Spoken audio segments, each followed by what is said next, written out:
Yun guys, tips kung paano magprito ng bangus. Huwag kayo matatakot guys.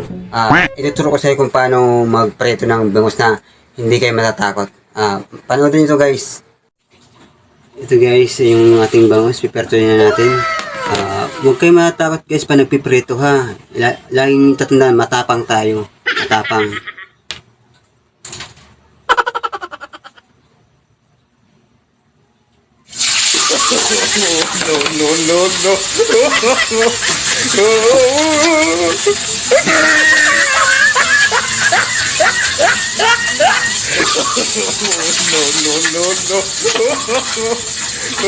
Matilamsik.